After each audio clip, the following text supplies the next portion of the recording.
Committee, the Acting Auditor General, our key witnesses, our partner in the international community, member of the 4SC, and the Liberian people are present to witness this proceeding. Distinguished ladies and gentlemen, today is the public hearing into the Auditor General's report on the Ministry of Justice prison system for the period 2008-2009 and 2009-2010. Friday, December 13, 2013. And the first on this program is the invocations, and we usually conduct that by having a silent prayer individually.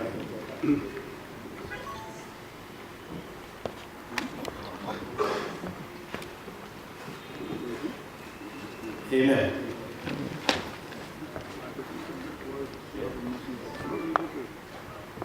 The next on the agenda is the opening statement by Honorable Edward B. Dagoze, Joint Chairman, Property Account Committee. Thank you very much. Members of the special president,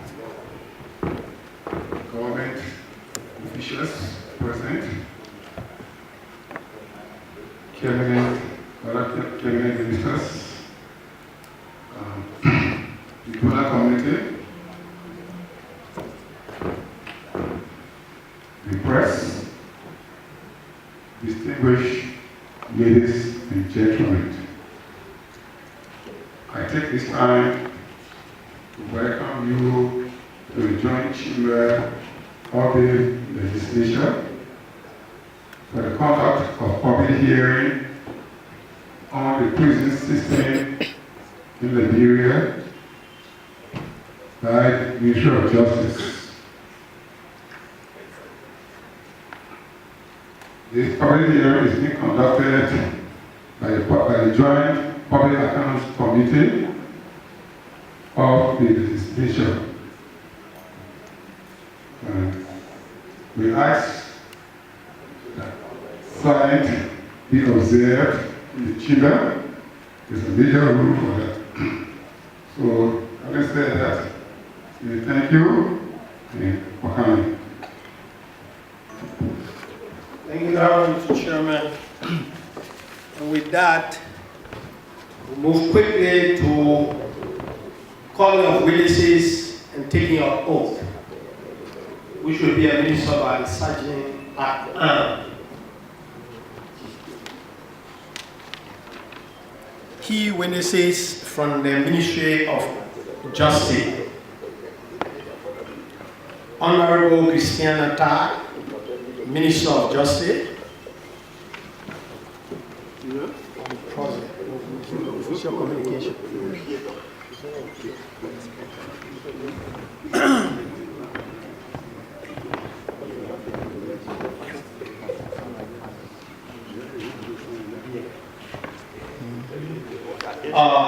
Honorable Assistant Minister for Rehabilitation.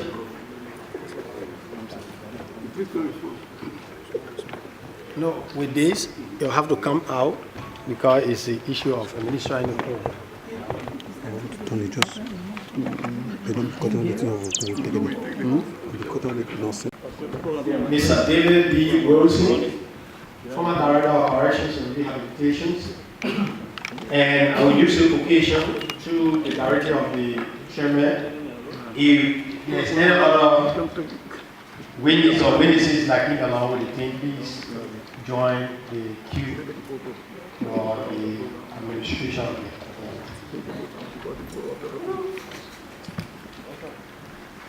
They call them YouTube. Tumba crossing.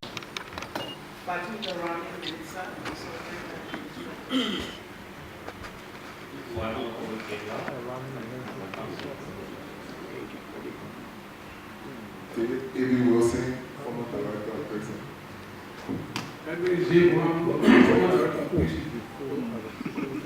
penalties that custody certain use of justice and corrections.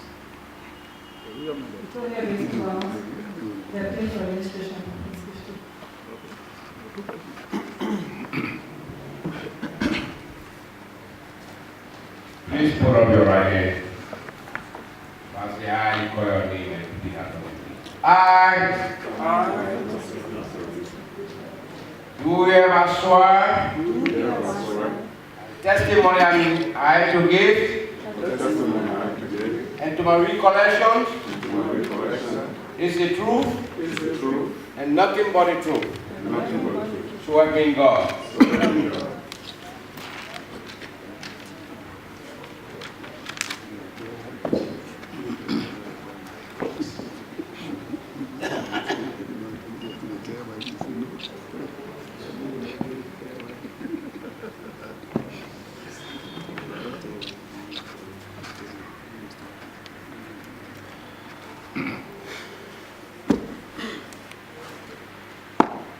Mr. Chair, co-chairman and members of the Joint Public Account Committee, witnesses on the stand are qualified.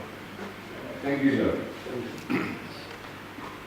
You can now take this. Next on our program is a summary of key observations on the audit report under discussion by the Auditor General.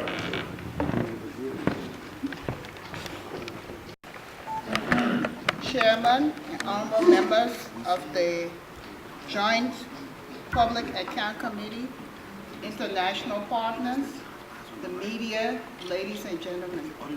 My name is Usador Gay, the Acting Auditor General of the Republic of Liberia. At the General Auditing Commission, there are two deputies.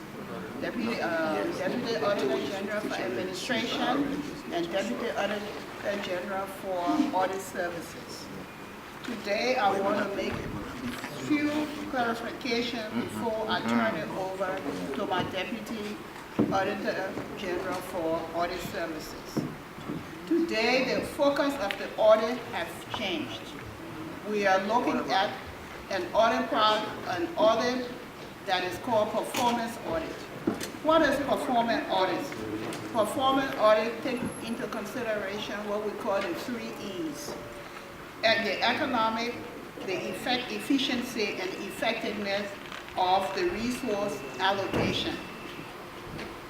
What that means is, are you getting the value for your money for the resources that were allocated to you? Our prior audits were all compliance audit, where we're looking at rules and regulation and the effectiveness. I would like to somehow explain to you the audit process. In our process, when we meet with our auditees, we do what we call an entrance conference. In that, and we tell them the scope of what we're going to do. To make our auditees very comfortable, we do what we call an AOM, which is an audit observation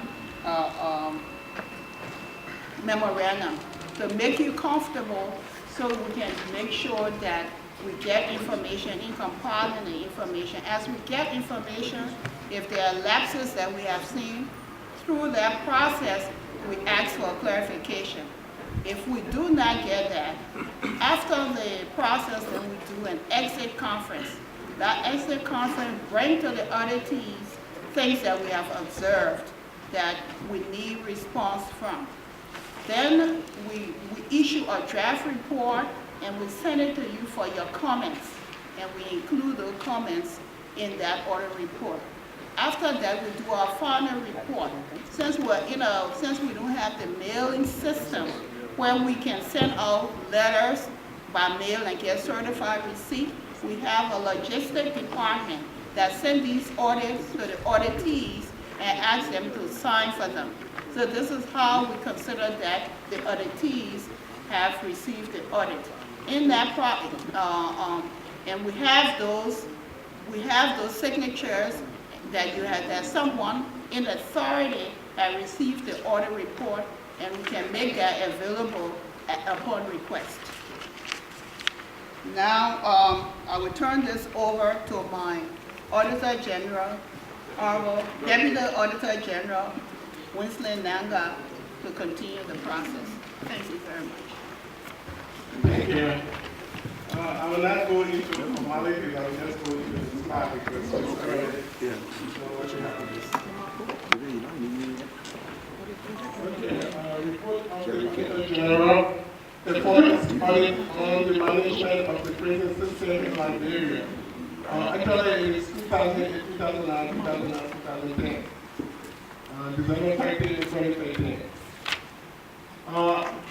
The presentation is divided into two parts. The first part, I will attempt to give you the mandate of the Auditor General as per the Executive Law of 1972, and the second part will be an overview of the performance audit. The mandate of the GAC, Executive Law of 1972, to audit ministries and agencies based on the statutory authority of the Auditor General, as per Chapter 53.3 of the Executive Law of 1972. Chapter 53.3 states, among others, that the Auditor General shall be the officer of the government, principally responsible for conducting comprehensive post-audit special financial investigations, reconciliation and analysis, and continuous audit on a routine basis. So for that mandate, the Auditor General can audit anything that he or she deems necessary. The Executive Law of 1972 requires that the Auditor General plans and performs the audit to obtain a reasonable assurance that financial statements and related records are free of material misstatement. We use risk-based approach to conduct our audits. Basically, what are reasonable assurance? We are not obtaining absolute assurance. Our assurance is reasonable. Anything that a reasonable person can conclude that what a thing should be. And we use risk-based approach to conduct the audit, meaning that we have a risk metric, we identify the high-risk area, and then we concentrate on those areas.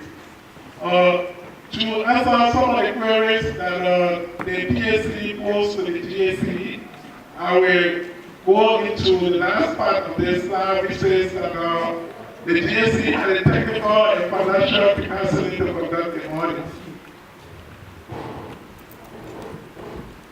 Reporting requirements. Under Chapter 53, Section 7 of the Executive Law of 1972, the Auditor General is required to report on the following to the National Legislature. 1. Any officer or employee who has willfully or negligently failed to collect or receive monies belonging to the government. Any public monies not duly accounted for and paid into an authorized depository. 3. Any appropriation that was exceeded or applied to purpose or manner not authorized by law. 4. Any deficiency or loss through fraud, default, or mistake of any person. 5. Inadequate or ineffective internal control of public monies or assets. 6. When appropriate, the report shall also include recommendations for executive actions to improve the receipt, custody, accounting, and disbursement of monies or assets. Basically, what that means is that the Auditor General can recommend anything that will remediate the deficiency noted, like prosecution, restitution. So the Auditor General has the authority to recommend prosecution. The audits were planned professionally. We went in with an open mind. There were no preconceived notion of witch hunting. And we recommended actions to management to help improve internal controls. And we put out on issues that we have evidential matters or evidence or issues that were reported. The findings, we communicated the findings with the desk officer or management through our audit process. She spoke about this, but I just want to bring the clarity for the public to see. Yesterday during the hearing, the NPA management indicated that the GSC did not provide them with an official copy of the audit report. As you can see, on May 4th, 2011 at 2:30 p.m., an official copy of the audit report was received by the Chief of Staff to the Present Managing Director, Madam Matilda Piper. And also a copy was sent to the Chairman of the Board, Mr. Bien Kesselby. Madam Piper wrote the current acting auditor general indicated that she did not receive the report we sent to her. So recently, we sent her another copy. And it was received 9:45 a.m. on the date on November 6, 2013. It was received by a patrolman and saw at the port. And that's the number right there. So I just want to clarify that we did send an official copy to the management entity. Now back to the performance audit. As the acting AG rightfully indicated, on this slide we try to give the difference between performance and financial audits. Performance audit look at the examination of program, function, operation, or procedure of the governmental body to determine whether it is achieving economic efficiency and effectiveness in the allocation of available resources. While financial audit of a legal entity is an expression of an opinion to provide a reasonable assurance that the financial statements are free of material misstatements and presented fairly in all material respects. The performance audit was motivated by a persistent outcry about the management of the prison system, public outcry about the management of the prison system in Liberia. For example, volume 18, number 178 of the inquiry on October 8, 2009, captured prisons overcrowded, Omnia expresses concern. About 90% of all inmates in Liberia prisons awaiting trial. The other newspaper that carried issue on the prison system was the Monitor. Volume 4, number 232. November 2, 2009, captured, cell overcrowded, inmates died at Central Prison. 75 rape suspects were found indictment. So those were some of the issues that motivated the performance audit of the prison system. The objectives of the audit: 1, to establish the level of prison overcrowdedness, the healthcare delivery systems of inmates of prisons, provision of basic facilities to the inmates the inmates, prisoners' clothing, uniform, and beddings, compliance of the Bureau of Correction and Rehabilitation with the regulatory framework governing the prison system in Liberia. We looked at the prison population during the 2 years on the audit. And the Moruga Central Prison had 822 national police of correction in Nigeria, 125, and the list goes on. And the total prisoners with inmates we looked at was 1,420. This is the graph showing Moruga Central Prison with the highest number of prisoners or inmates. To get an understanding of the resources available to the prison system as it relates to GOL budgetary allocation, we did a snapshot of our GOL contribution to the prison system. And as you can see, during the budgetary year 2008-2009, there was $554,799 budgeted. However, the actual expenditure was $287,500 with a variance of $267,299. 2009-2010, the budget was $649,891, and then the actual expenditure During 2010, as per our review, was $265,812, giving us a variance of $384,079.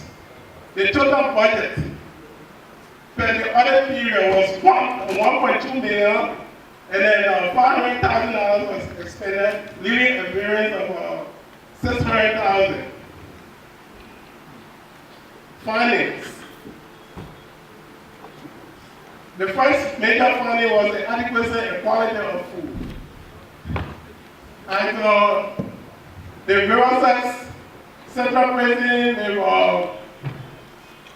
Grand Palace of Correction, it was established that meal was served once a day. At the Monrovia Central Prison, Bikini Central Prison and Kakata Central Prison, meal was served twice a day. Each prison, the 50 prisons in Liberia, each received $400 for subsistence monthly from the Bureau of Correction. And the $400, they purchased $400 with 25 kg bag of rice monthly. We observed that there was no menu chart, meaning that you cannot go into the prison and determine what will be fed to the prisoner tomorrow or the day after. And this violated Part 121 of the UN Standard on the Rules and Treatment of Prisoners, which states that every prisoner shall be provided by the prison administration at the usual hours with food of nutritional value, adequate for health and strength, and of wholesome quality and well prepared and served. What that is saying is that the usual hours being that there should be meals in the morning, lunch, and dinner or supper. There is an alternative now. Okay, now we have pictures from our observation from the prison system. As you can see, the Senegal Central Prison and the Bikini Prison, you can see the food that was being served. One is cassava and the other one is bagawi. You do get diabetes and help. Okay, the second major point is safe drinking water. The Monrovia Central Prison, we observed one hand pump. The National Palace of Correction in Grantina, one hand pump. The Harper Central Prison, Senegal Central Prison, Fishtown Detention Center, Bapaloo Detention Center, and Greenville Central Prison, no hand pump observed. That violated Part 122 of the UN Standard on the treatment of prisoners, which states that drinking water shall be available to every prisoner whenever he or she needs it. Findings 3, medical services. There are no evidence of a sound medical doctor at the 15 prisons detention center visited. The violence again 22 of the UN Standard on the treatment of prisoners, which says that every prison institution shall have the services of at least one qualified medical practitioner who shall have some knowledge of psychiatry. We observe no evidence that the prisoners were routinely examined. No evidence of medical facility in 14 of the 15 prison detention centers audited. The only place that had medical facility as the Monrovia Central Prison.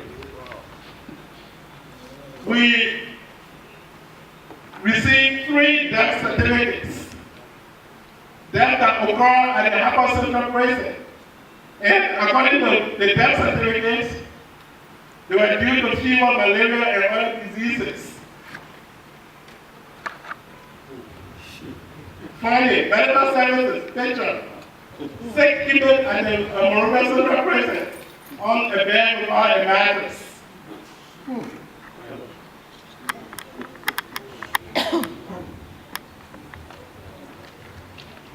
Medical services picture continued. This is the Senegalese Central Prison. That's an inmate. And there's a mosquito block on the wall. To avoid people from going back. Physical environment. All 15 prison detention centers have no window or screens. Rat feces observed on all shelves of food storage facility at all 15 prison and detention centers. Insects and rodents observed in rabbit school and fish tank detention centers. We observed that 90% of the inmates were not wearing uniforms. And of the 10% we observed wearing uniform, the uniform appeared very dirty. We observed that limited number of beddings were provided to the inmates. We observed overcrowdedness at all the detention centers and prisons. We observed that the Moruga Central Prison was built for 347 persons. However, it is now hosting 822 at the time of the audit.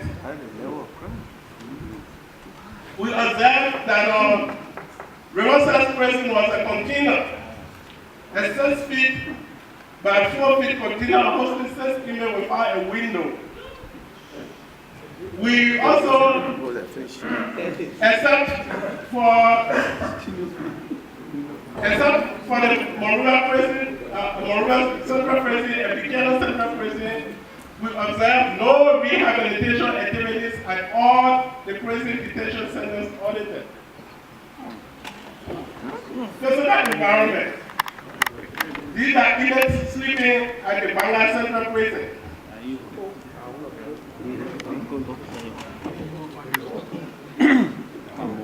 There's a toilet facility at the Buchanan Central Prison. Congestion cell at the Buchanan Central Prison. Funding for prison operation. Checks for all 15 prison/detention centers were written in the name of the Director of Prisons. All the wardens of the 15 prisons/detention centers had to travel to Moruga to receive subsistence.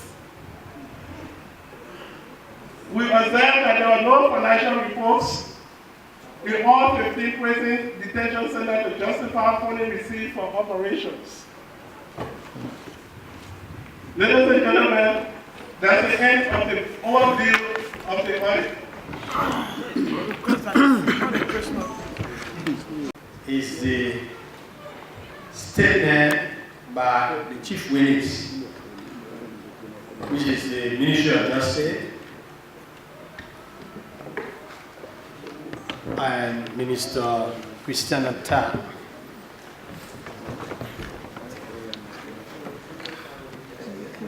To the MC of this hearing, making reference to Honorable Christiana Ta as a minister, anyone who has seen before me, to the best of my knowledge, is not the Justice Minister of Liberia.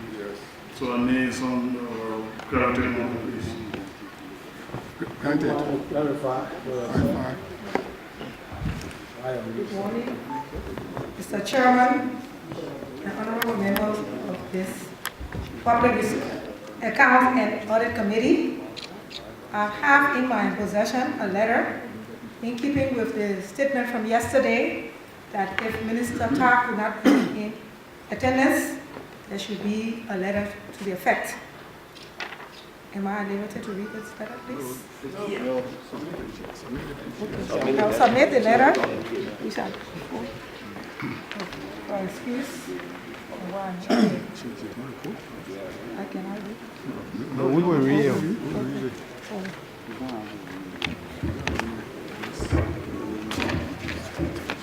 Okay. We're going to read a communication from the Ministry of Justice, supposedly sent by the minister to the Public Account Committee.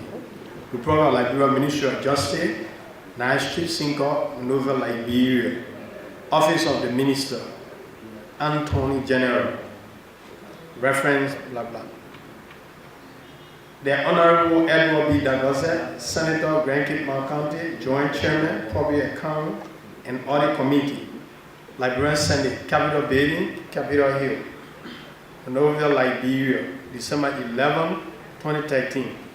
Dear Senator Dagose, I present my compliments and convey warm seasonal greetings and hereby acknowledge your letter of November 27, 2013 regarding the public hearing on the audit reports of the Auditor General on the general performance of the prison system in Liberia for the period 2008, 2009, and 2010. And the invitation extended me to be present on Thursday, the 12th, instead the hour of 10 a.m. Presently postponed to Friday, the 13th, instead in the joint chamber of the legislature. With deep apology, I hope that you will understand how unusually burdened we happen to be under the present circumstances of having to attend increased matters of national security. For instance, today I have been scheduled to chair a Justice and Security Board meeting, attend a graduation of police officer, and establish a financial intelligence unit, FIU, in collaboration with the Central Bank of Liberia, CBL, to avoid sanctions by the Economic Community of West African States, ECOWAS, for non-compliance. Therefore, as much as I would like to be in attendance to participate in the affairs of this important matter, it is not possible at this time. Instead, I hereby request your indulgence in permitting the Honorable Councillor Witonia Dixon Barnes, Deputy Minister of Justice for Administration and Public Safety, to serve as my proxy. With sentiments of the highest consideration and esteem, I remain sincerely yours, Councillor Christiana P. Tarr, Minister and Attorney General of the Government of Liberia. Our Honorable Chair has the communication. Thank you very much. Members of the committee, you heard the reading of communication from the Minister of Justice. What's the waiting pleasure? Mr. Chairman and members of the committee, my name is George Itana. I've been listening to this letter of excuse from the minister. If we get your support, we want to move that this letter be accepted and the hearing go ahead. If we move the second letter, the communication from the Justice Minister be accepted. Let's put it.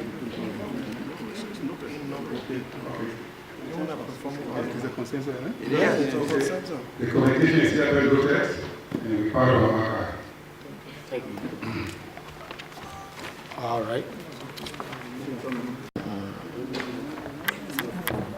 Good afternoon, Honorable Chairman and members of the PAC.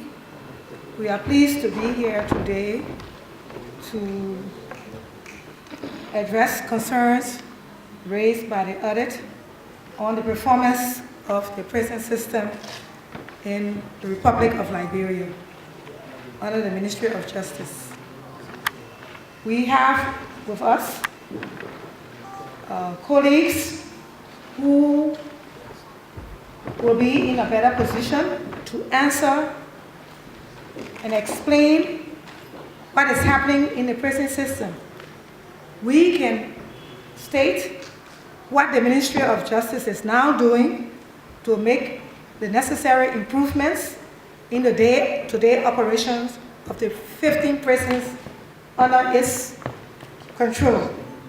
So, without much ado, we'd like to say thank you to the GAC for its presentation.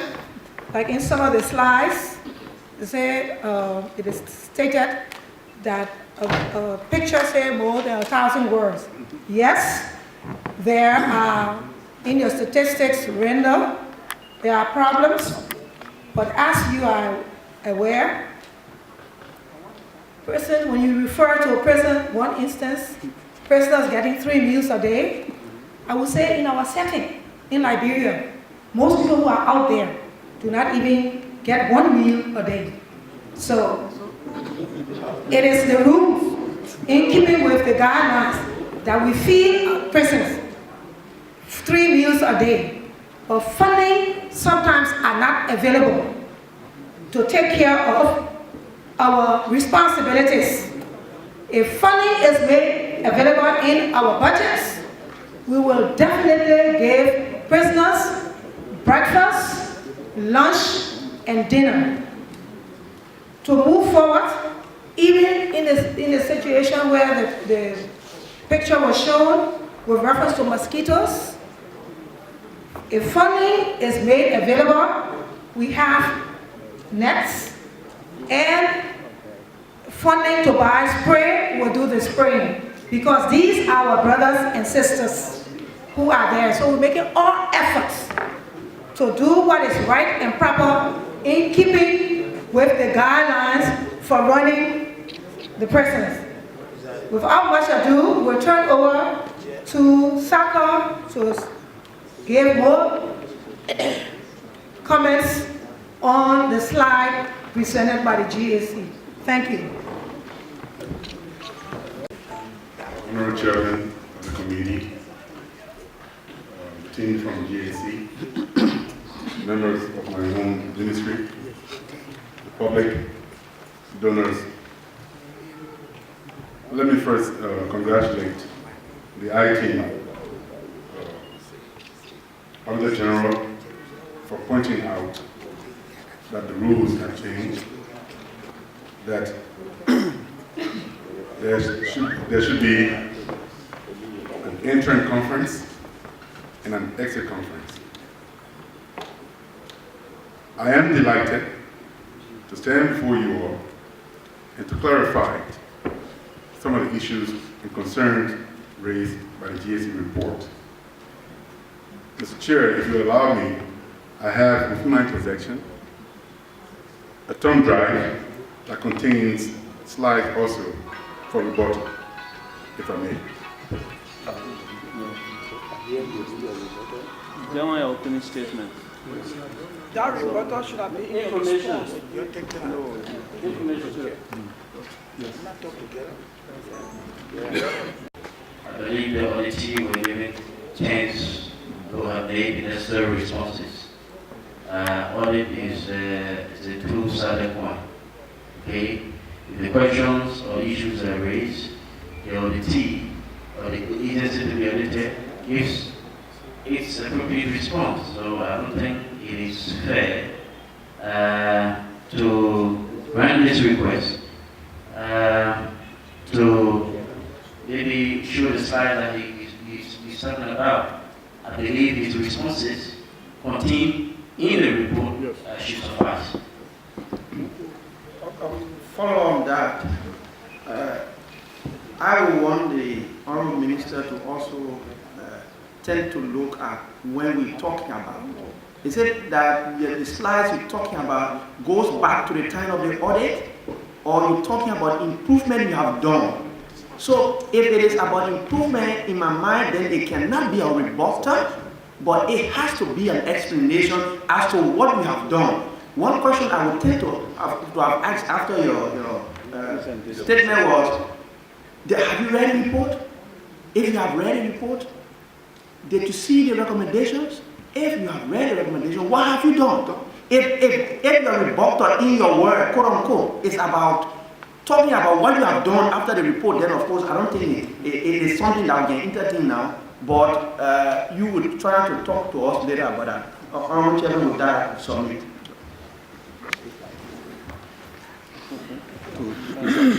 To what the colleagues have said, unless the witness can tell the slide that were shown are not a true presentation of what obtain a patient center, then of course maybe we'll put on the floor to see what we can consider. Other than that, your responses to all of these other program of fundings are contained in the report already.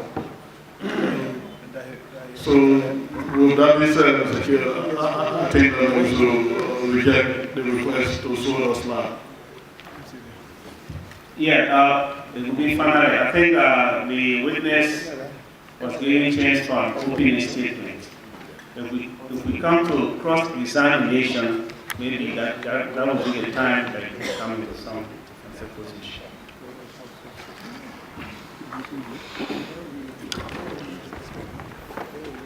Thank you very much.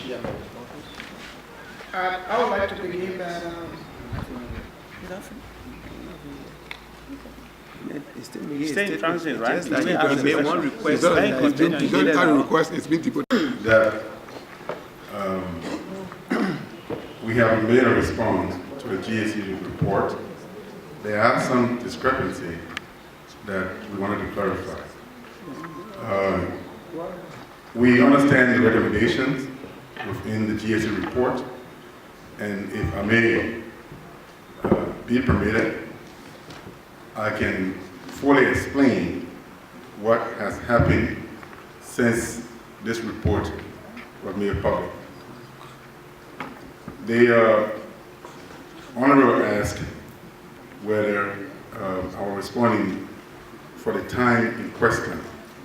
We have with us two former prison directors that were here at the time when the transaction was taking place in 2008, 2009, 2010. If the chair will allow me, we can have the two represent on the 2008, 2009, 2010. And then, if the chair will also allow me, I can explain to the committee and the public what we have done since 2010.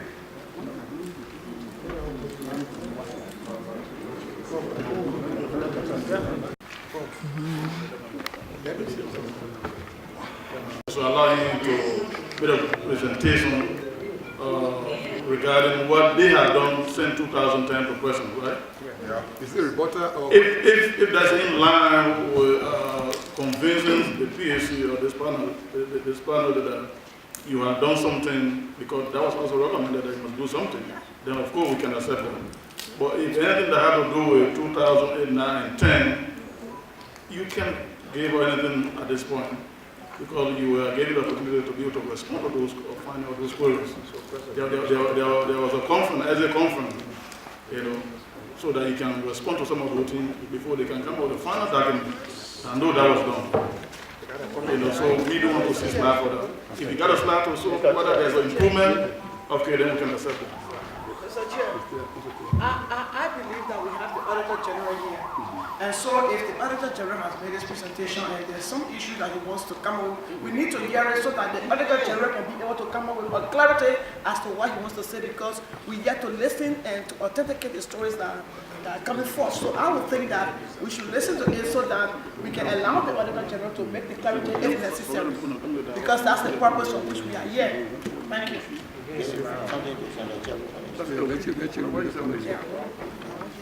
Mr. Chair and colleagues, firstly we need to establish what is the purpose of this presentation. And he said lastly that he wants to explain what has been done following the audit. So my question to him, in order to make an input into what we are discussing, is do you now confirm the findings of the Auditor General and that you have made some adjustments after that audit? Or you are responding to it? Oh, you are responding to it? That's a very good question. You want to respond to it? Most of these reports bring things to light that we must also follow. There are facts in the report. There are other issues with the report that, of course, we have already responded to that, and that is in the report. But the recommendations that were made in the report I sincerely, within myself, know that actions have taken place to remedy some of these concerns that were raised within the report. If you would permit me, I can tell you what we have done since 2010 and up to this present.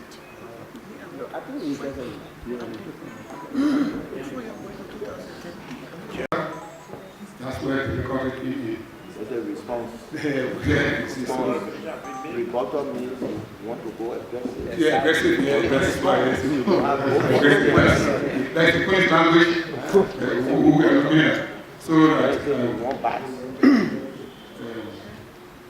review the Constitution, the committee members, we will give the audience to make a presentation on the recommendations that we have made, corrective measures that we are taking on the recommendations. So now let the public see what we are doing. Thank you, raised by the GAC during their presentation talks about food, water, and sanitation. I can boastfully stand before you here, honorable gentlemen, that Monera Central Prison is not 2008, it's not 2009, it's not 2010. If you went there today, at Monera Central Prison, we have 30,000 gallons of water, tank, 20 in ground, 10 raised in the tower. We have running water. Sanitation has been improved at Monera Central Prison, if not almost all the prisons around the country as we speak. Let me give you an example of what we are doing. When you visit Banga Central Prison, it's like one of those prisons in the European countries, a better European country in the Western world. Banga Central Prison was funded under the HUB program. We have a workshop there, we have a clinic built, and we rebuilt the administrative building. The fence was improved, we have a tower there. In fact, as we speak, the water that comes into the prison is serviced by a solar panel. So we have running water in Banga. Just an example. I know most of the prisons or detention centers we inherited are not even meant to have been in prison. That's the sincere truth. In Sesto, yes, it is the old telecom warehouse that we were holding people. We realized that. Right now, if you went to Sesto, there's a brand new detention center there, and right now we are erecting a female cell at that place.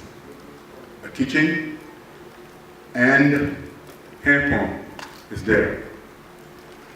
If you go further to River G, Fishtown, there was a little building, someone dwelling home that was turned into a prison. Today, if you went there, you will see that we have built a detention center there equipped with kitchen, water, and even now we are building a women's facility there. The fence has been built. So we are progressing. We are moving forward. Let's move down to maybe Bomi. In Bomi County, Tottenham Borough, we have a prison there where in fact we have also built a women's block because we can't house female to males. So we have a separate block for women. If you look at Tottenham Borough also, there is a clinic. All of our major prisons have clinics. We are working tirelessly with the Ministry of Health to improve the health services. In fact, we are now part of the health package, essential health package for the nation.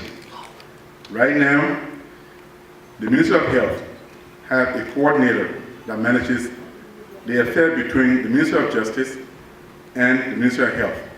So as we speak, there are county health team, nurses assigned to some of the prisons that have clinics. Some of the ones that do not have clinics, they visit them. So we are doing these improvements. Please, the food situation is a matter of society. It's not just limited to prison.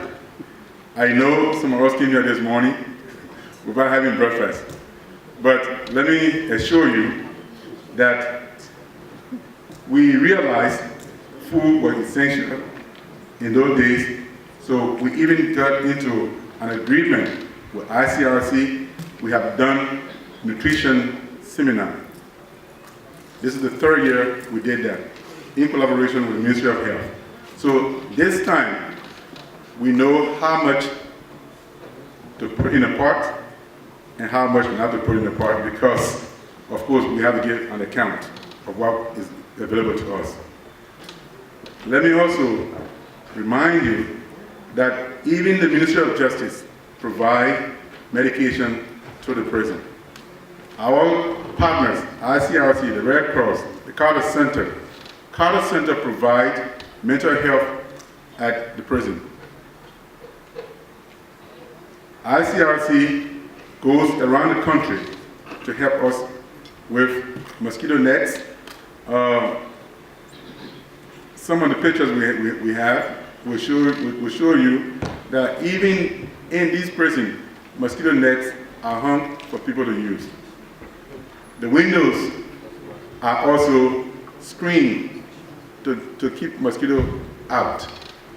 In Harper, Maryland County, we renovated that prison with funding from UNMIL, Quick Impact, and most of the prisons around the country, detention centers around the country, are managed properly.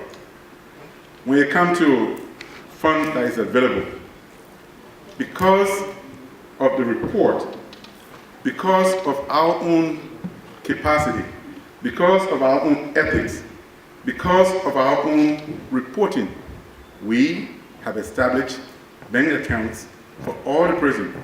So money does not go to write a check to a particular warden or superintendent, but the money is deposited in accounts around the country.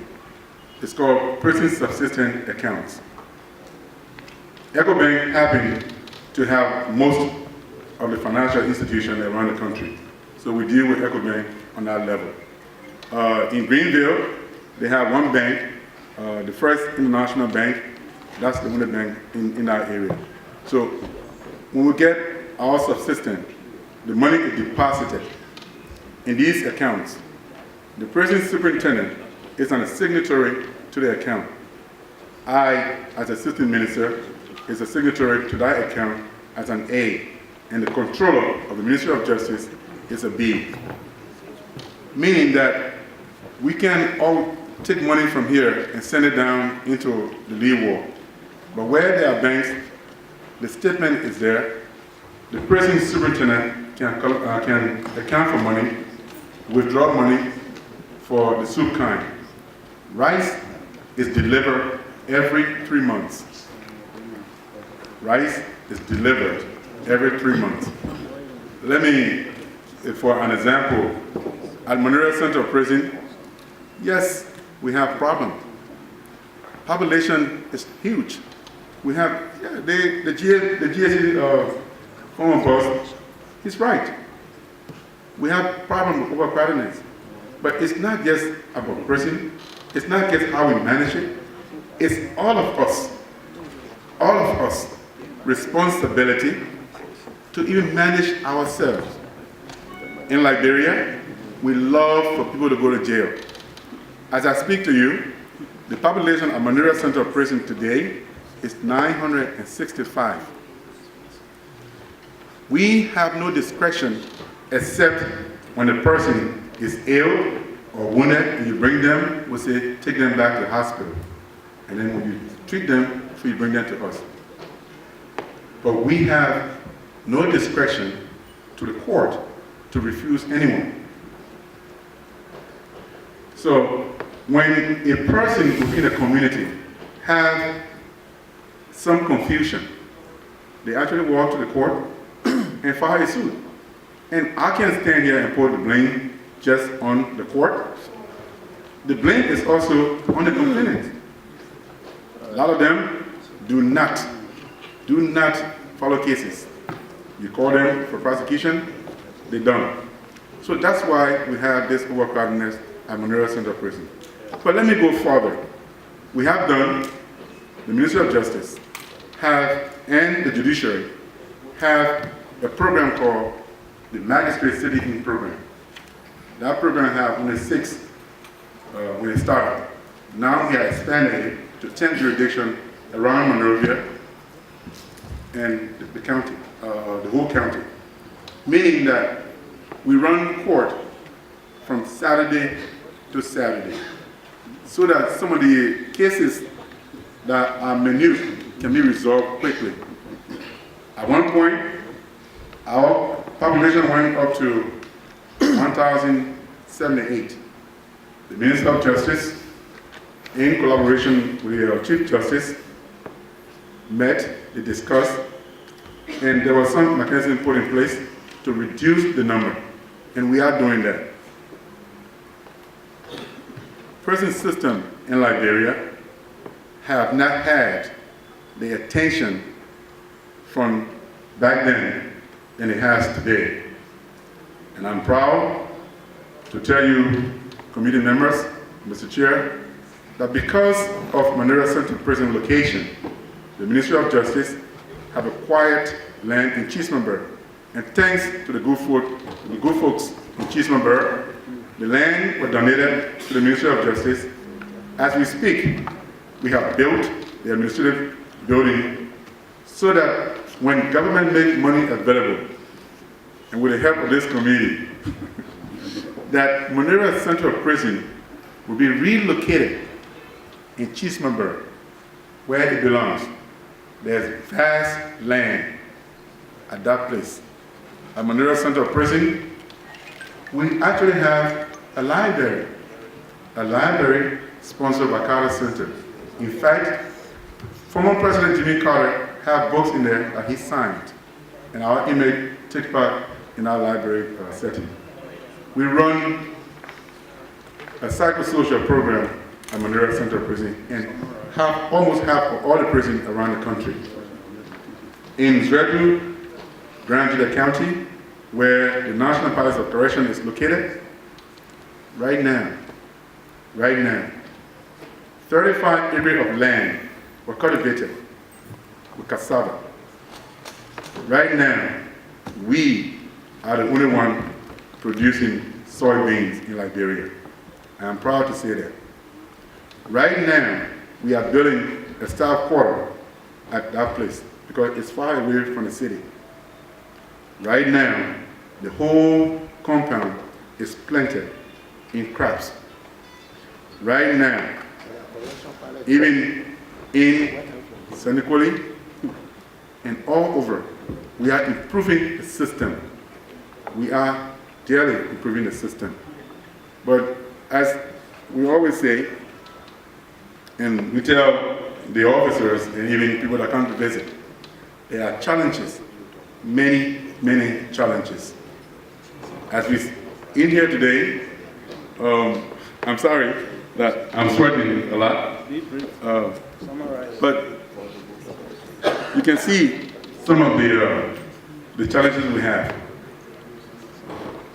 Resources come not gradually, but very slowly. In prison, we are really having problems, especially when it comes to allocation of money to run the prison successfully. Let me make this last statement, then I take my seat.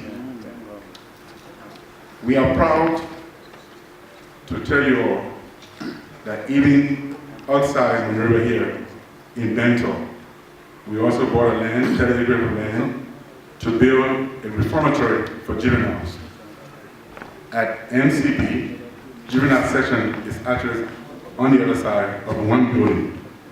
So these are some of the things we are doing. Educational programs that was lacking before is going on. Rehabilitation programs are going on. And I thank you very much for listening to me. Examination for members of the Public Accounts Committee. Who is now open? All right, this is the cross-examination sections. From your closing remarks, I want to know how many correction centers we have across the country and what impacts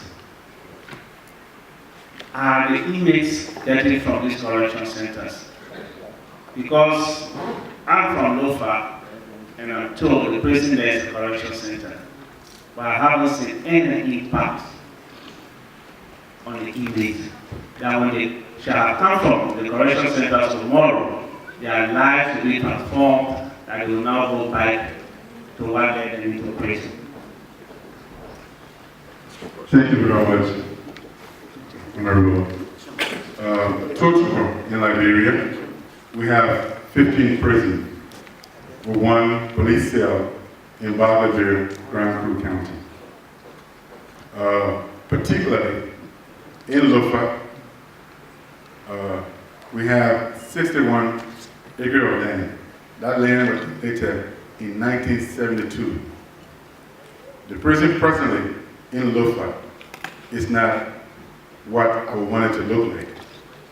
Last year, $200,000 was supposed to be made available to the Bureau of Corrections, Ministry of Justice, to start building the new prison. But that money did not come through. In Vonchima, we have rehabilitation program going on, and we have a very good relationship with the Warren Hospital. They come on the compound to treat our inmates. In fact, just in July this year, when I was there, what we are trying to do in Lofa is actually have, we call it layers, where because of the land side that we have there, to grow chicken that will lay eggs, and for that eggs to be distributed around the country. For rehabilitation program, most of our inmates there are enrolled in tailoring, in sewing, in tile dyeing.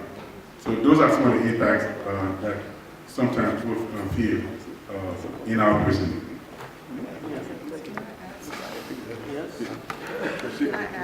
All right, addition? Yeah, thank you. She want to add? Okay.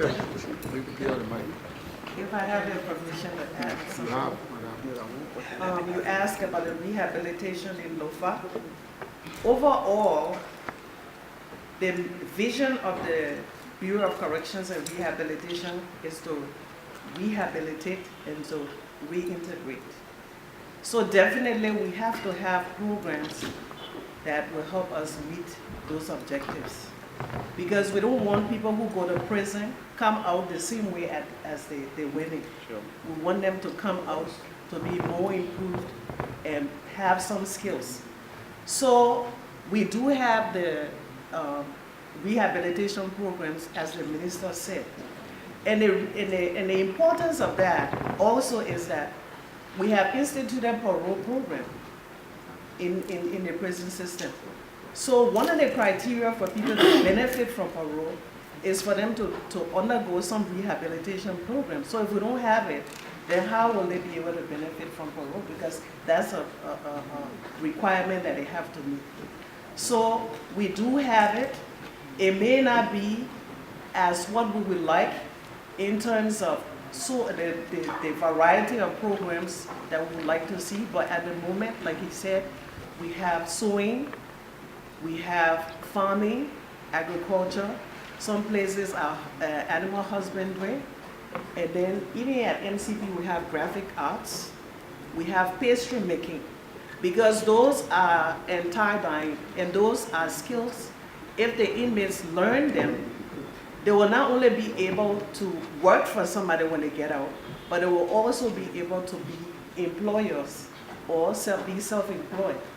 So the Bureau, kind of look at it as very important to have rehabilitation program so that we'll be able to meet that vision and mission of the Bureau. All right, thank you, Chair, and my colleagues.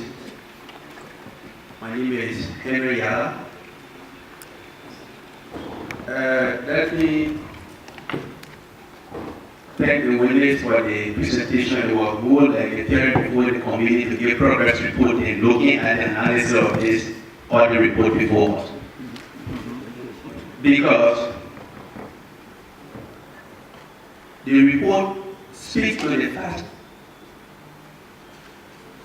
of issues that occurred between 2008, 9, and 10.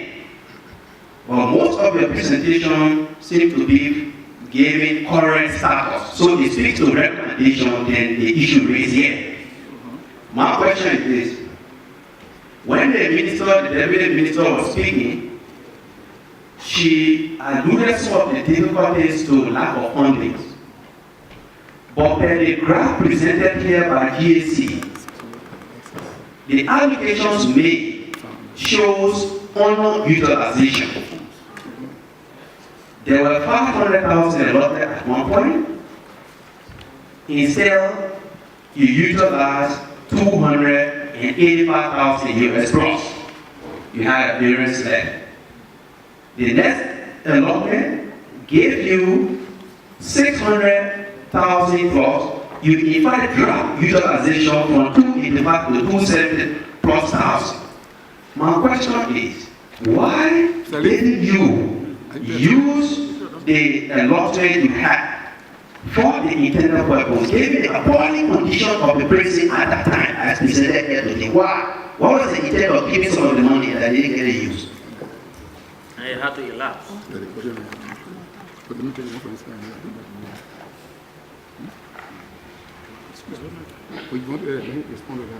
Answer, go ahead. Thank you very much for your observation and the question. Let me first say that one of the disagreement with the BCR is that the Auditor General did not include the National Palace of Corrections budget within the graph that was given. If you do that, you will have a difference within the amount that were allocated. Let me also point out that at that time, there were also a 15% risk management strategy put in place where money that you're supposed to receive were not actually received as stated. So those are some of the issues that we don't agree with, but the report did give her a light and gave us a recommendation, and we are following out those recommendations to the fullest. Well, the follow-up on that was that according to you, there was 50% raise, and for the period under review, the variance was 600,000 plus. So during the period under review, remember you are on the oath. Can you tell this audit body that that budget was raised by 50%? Is that a fact? 1-5, sir. 15. 15. 1-5. That's why he asked me. 1-5. 15%. Yes. 1-5. Yes. It was raised by 15%. Yes, sir. Was it raised or not? Yeah, but if it was raised by 15%, then the amount we're talking about is far more. So we want to establish reasons for the high underutilization of the funding that was given to you, that was appropriated by this body. If we are to put it in elementary terms, arithmetic, in 2008-2009 budgetary allocation to you, you made use of less than 50%. Please. And you're talking about 15% rates. It's a follow-up. I haven't asked my question. We want to make it graphical for you to follow where we're going. We are saying in 2008-2009, you underutilized your allotment by almost 50%. Or over, a little or over 50%. In 2009-2010, that even increased from 50% plus to almost 60% underutilization. And you're talking about 15%. What are the reasons? What are the underlying circumstances? That's why we want for you to answer for us. Let me say this, that we brought to us one of the finance person that deal with most of the finances, and we'll be glad.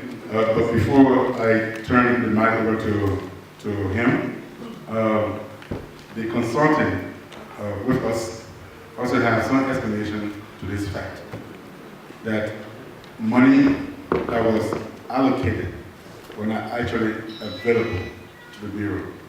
Please allow me. $70. So the total amount was $862,149. So while this is just an allocation, it doesn't necessarily mean that that is what we're getting in. Yeah, that's not what we're saying. No, I just want to add something. We are aware of that. So, the actual amount, according to the national budget for 2008-2009, was for rehabilitation $571,966, and for NPC $262,975. $262,975. The total of both amounts were $834,941, and this can be found in the national budget. So, what did we spend? And that's where there's a little, disagreement with the earlier report of presentation.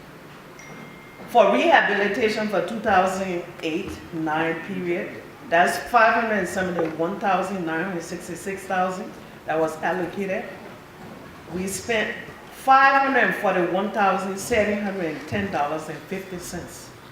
And then for NPC, $262,975 were allocated.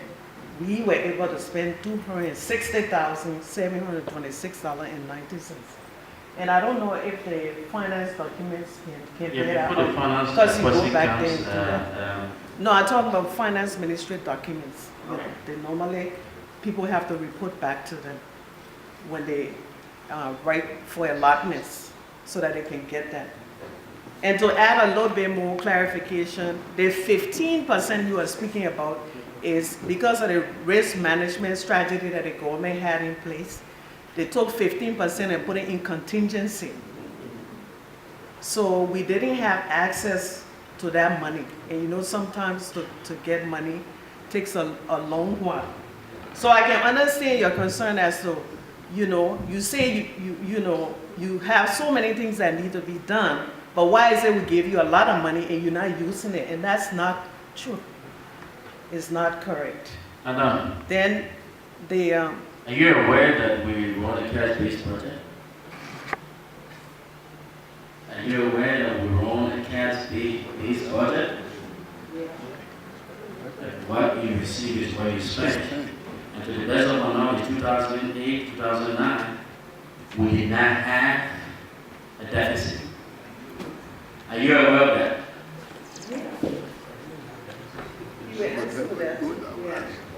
Yeah. If we did not have a deficit, what it means to me is that you did not request in the wake of the competing challenges that you said you had. You did not put in the request for all the money, for all the funding that was appropriated for you. Where's the finance Alex, because what it is that the amount we spent are the figures that I'm sharing with you. In 2010, we have it in the other report. Yeah, the bottom line, we give you money, you spend. You spend. We don't know why you spend. I will speak. Yeah, okay. Is the finance man on the road? Yes, all of them. The actual side of the issue is that under the BCR and Palace of Correction allocations or appropriations, all the money allocated there are not squarely for prison subsistence. We have scratch cards, gasoline, and other budget line items. And we have within the budget line items food and prison subsistence. So if they were only concerned about looking at what was spent on the prison and not looking at other budgetary line items, then the figure might not be as expected. Because BCRO has its own budget, that is the Bureau of Rehabilitation, then the Palace Operation has its own budget. Those two budgets put together, they got food and prison subsistence on Palace and food and prison subsistence on BCR. Likewise, they have other budgetary items that are for the use of the official office.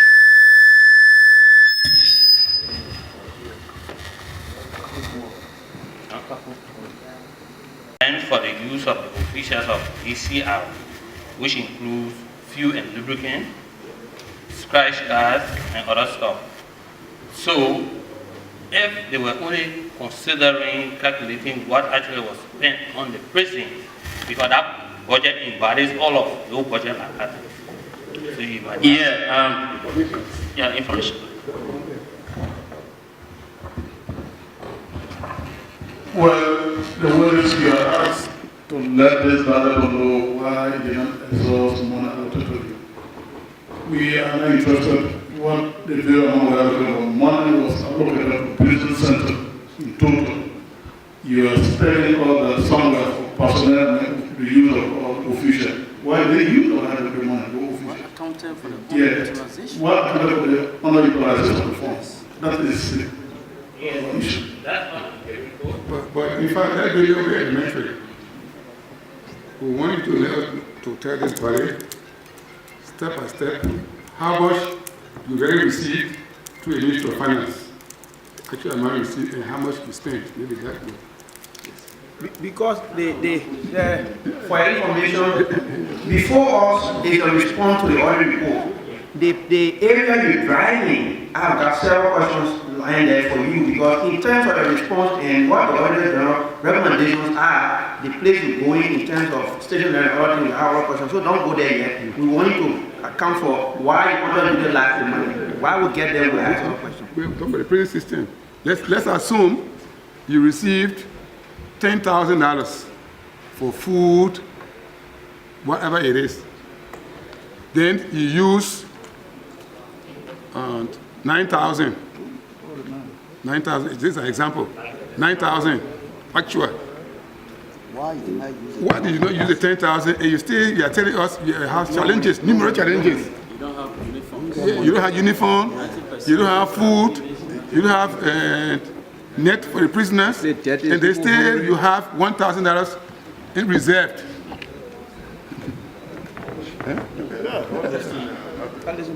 Yes. Before being here is a draft and report of what was spent. According how much you received? Actual, the Ministry of Finance. Not allocation, but what you received. So maybe a budget.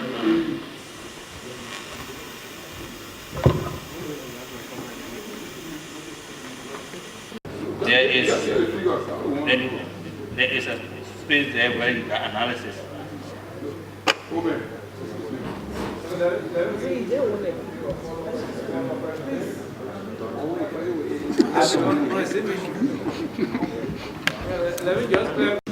So he was there before in that period. No, I wasn't there. Was that the administrator?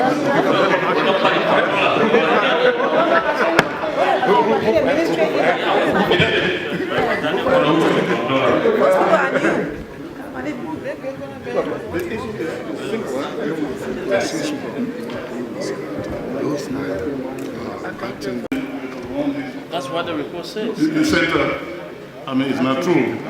It's not true. So let's move on to another issue. It can be on the Mr. Chairman. Yes, ma'am. Okay, thank you very much, Mr. Chairman. I want to say something. Okay. On the issue? Yeah, on the same issue. No, we put on the issue. The issue. We put on the issue. The issue be closed. Yeah, but okay, all right. The issue be closed. Thank you. You will hear from us through a report, through our report. The issue be closed. Any other clarification, we'll send for you to So the issue is closed. Now, we will go to another one. Yeah. New issue, right? Yeah, new issue, yeah. New issue. New issue. Well, the new issue that I would like to raise has to do with the uniforms. The report states that 90% of the inmates do not have uniforms, and in your presentation, giving us the update, you did not touch on the uniform aspect. Do you care to tell us the percentage of the inmates that have uniforms right now? Yes, Honorable. Go ahead. Let me again say that uniforms were purchased. Not in this the pure honor review. We have uniforms for most of the prisons. When you look at Monrovia Central Prison, which is the largest prison, every inmate in there are given uniforms. How many uniforms each? We give uniform once they get in, and then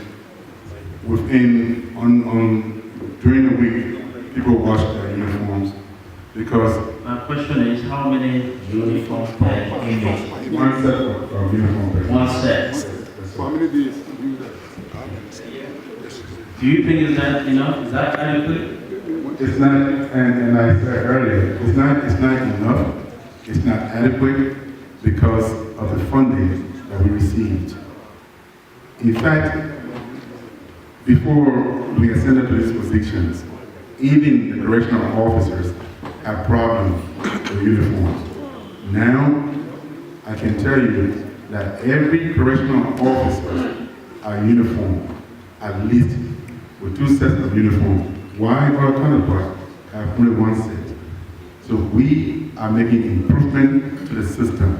And that's why I said earlier, I'm glad that this report came before this honorable body and that you will see the lapses and the gaps that we face. The question I want you to answer is, during the period under review, or during the period of this audit, the AG said 90% of the inmates did not buy the uniform. If you can give me an update, current update, if you can give me a percentage.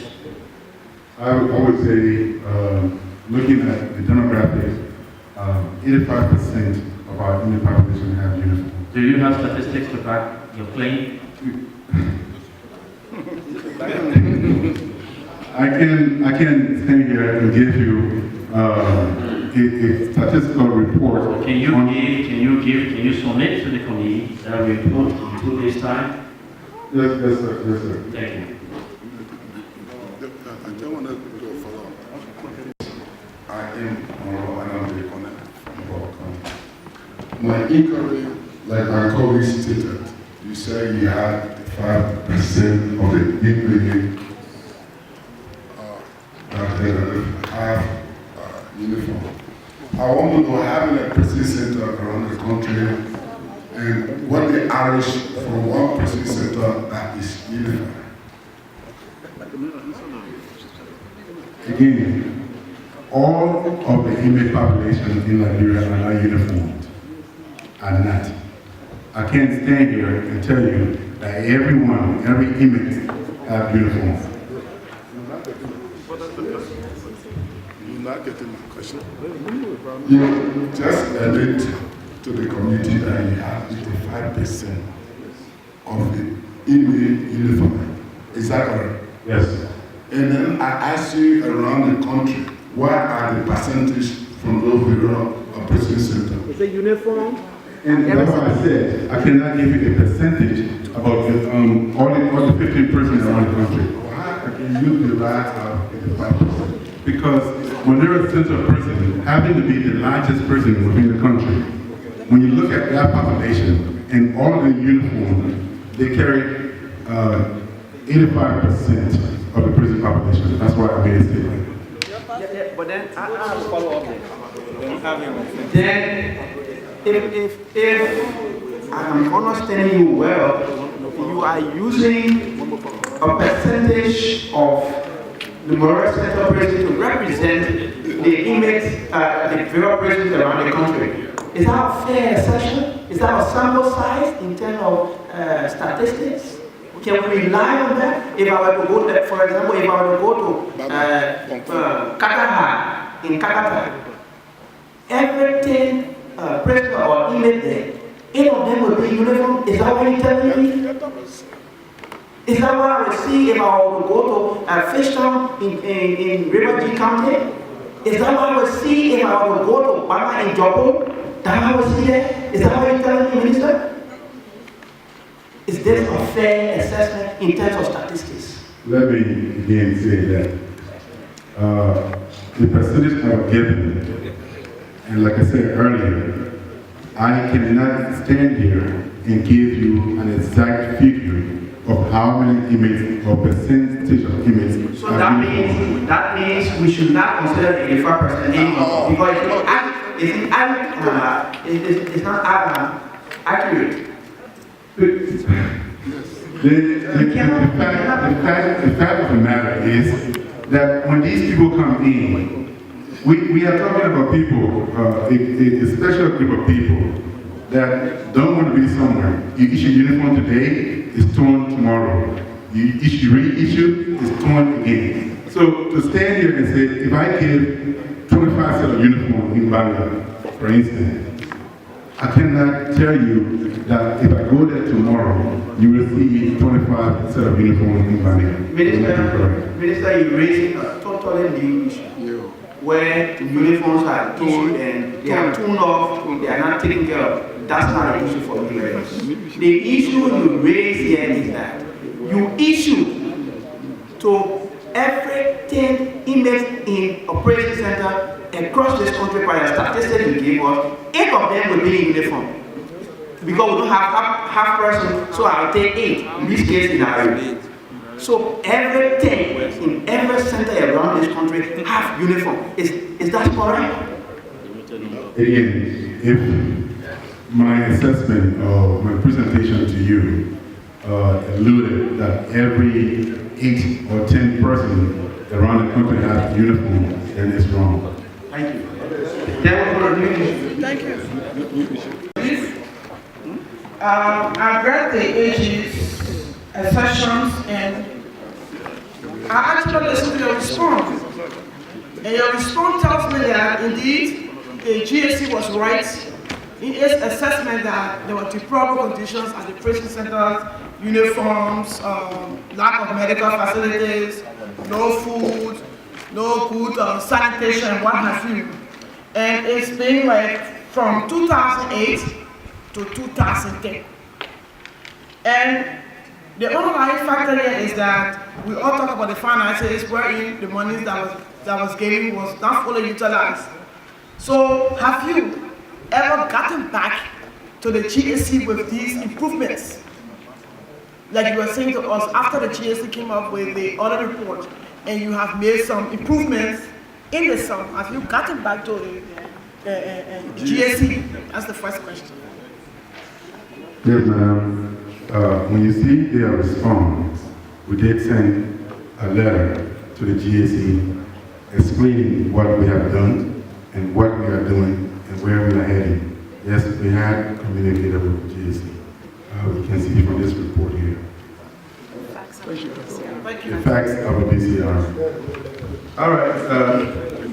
Thank you. Mine is a new issue. From the reports and the graph presented by the GAC on the issue of Sukan. If you look at it sparsely, the low decimal, where if you aggregate the figure, it's something to look at. It spoke of each prison center receiving $400 per month for Sukan. And if that is true, it means each prison center receives $4,800. And by the 15 in aggregate is $72,000.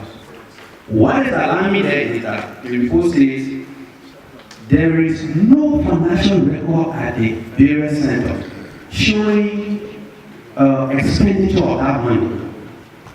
Granted that there is no bank to put the money in, it's given to the director and all of that. But at the end, the finishing, at the end user does not have even a financial record reporting how they use the $400 per month times the 12, giving them $4,000, with the aggregate giving the $72,000. Doesn't worry you. It's 4,800. Yeah. When I first received this report, a follow-up question. Yes, it's worrisome when you cannot accurately give an account of an amount public funding to you to be utilized. It's worrisome. That's why we open accounts around the country so that money is not given to people directly, as we have been saying. Excuse me, sir. Was there a punitive measure? Was there a punitive measure being placed on those? Or you just come here? But then you don't No, my question is, Minister, my issue is, I am not saying there was no pain, so I know all of my colleagues will see it as an issue or reason with you. But I am looking at when the money drove through, even in heads where it reached, even if they have gone through banks, those prison superintendents will have still access to the money. But my question is, in utilizing the money, there was no financial record in terms of, for example, I went and bought 20 cartons of fish from George Power, 11 men, for the cooking, for those stuff. Was there any receipt, this, that, in your response, you didn't address that yet. As to counter what JC said, your response, it's not counter. It means that is it. So, I'm asking, does that worry you? I'm not talking about the bank, but those who receive the money, if they went to the bank, and you don't receive nothing. And Honorable, that's why I said, yes, it's worrisome. When became worrisome? After 4 years. When, again, these positions have exchanged. Several others were serving at the time. We were not privileged to have served at the time. We are making improvement for the lacks that took place. These behavior on the part of whether there was.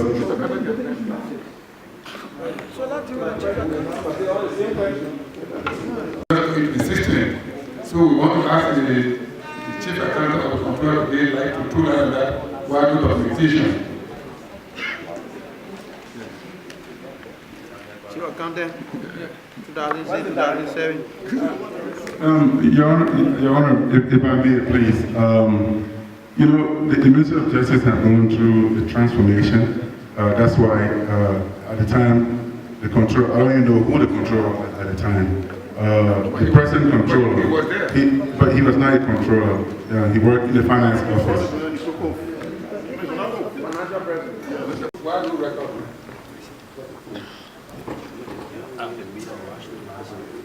When we get the prison subsistence, Why do you record? Say they bought rice, they bought fish, they bought oil, they bought salt. How can you convince the committee? They bought salt, they bought fish. Yes, well, convince this body. That the report. Yeah, that indeed, in Banga, they went to Banga Broad Street and bought 5 cartons of fish. How can you convince us that indeed the 5 cartons were bought? I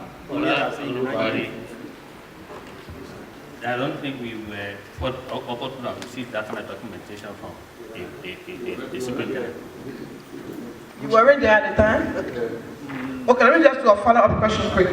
I want to know what effort did the correctional officers at the time make to the process about the conditions and the prison center, because if there were efforts made that was on record, then that means that even if you are new at the Justice Ministry, there should be some documentation.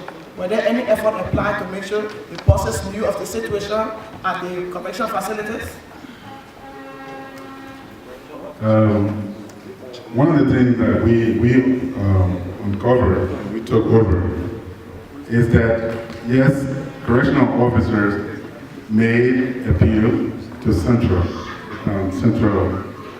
MOJ, and that's why things started improving. That's why some of us came on board, because the human resources to manage properly were not there.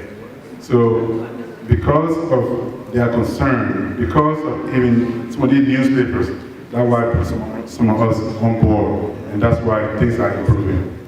But to say that there were documents that left and that I came across and say that this is deplorable, that is deplorable, no, I did not come across such document. But complaints were made, and we say we have to make the change, and that's why we're making this change. Is the correctional officer here? The former correctional officer from one of these prisons? Can I talk to him? Thank you. Can you tell me what was your actual function at the prison center, and what are the procedures in expending monies and things you receive from the bosses? Yes, at that time I was the director of prison. We made a request through the assistant minister, and when the forms come, we call the superintendents. They come in and sign for the forms and carry it to run the prisons. But we are not opportune to do everything. Whatsoever comes from your superintendent, you make a request to your assistant minister. So, Madam Minister, so you are telling this body that funds received are not ethical.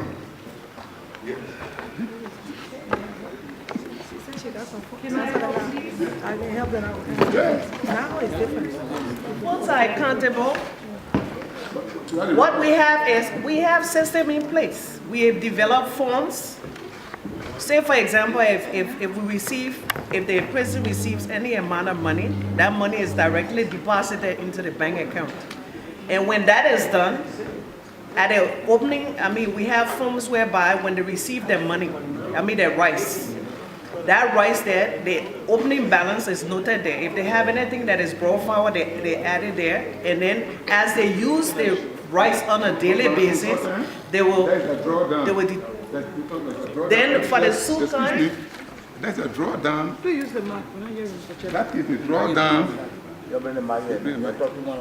It is a drawdown on your cash. You have a cash book and you draw down. We're talking about that. On your drawdown, you have $1 million given to you. It's recording your cash book. You write a check of $5,000. You'll be left with 9,000, whatever amount you left with. That's a drawdown. we're talking about you wrote a check of $5,000. You gave to the prison officer, whosoever you gave to, for the use of the subcan. Let me this person subcan. The man when he came and said, I spent the $5,000. We're asking, how can you be convinced? Did you ask him? Yeah, that man spent $5,000. That's the question we're asking. Because there's a form of breakdown for Sukan. Every day, on a daily basis, whatever he spends from that account. That's why we're asking, is there any record? The man Yeah, said they have no. records. The man said no. The man said no. Some of these things were in the past. But now we've put system in place. What am I? And even in the past, when the superintendent came for the funding, they always signed for them. And when they came back, they were supposed to do a Not directing monthly the report. question to the right person. Okay. This is the former director of Yeah, prison. but now we have. Who received the money from the assistant minister, who gave the money to the superintendent. How did he know that the superintendent spent the money? You don't ask him, then you ask him the consultant. No, she's taking upon herself to answer. So, The consultant is you can answer that question. So, director, please answer my question. According to you, listen to the question. According to you, when you receive a request from a superintendent, you pass the request on to the assistant minister, who in turn gave you the money, and you disburse the money to the different superintendents. How do you know that this money was spent for the internal purpose? Do you have records for that? Yeah, these are attached receipt to their Did you give the receipt to the Auditor General when they went to audit you? section. Did you get copies to the Auditor General? No, we give it to the finance section. The copies you have, can you present them to No, I don't have the copy because I'm not. Arrest my question. No, you say you can give it.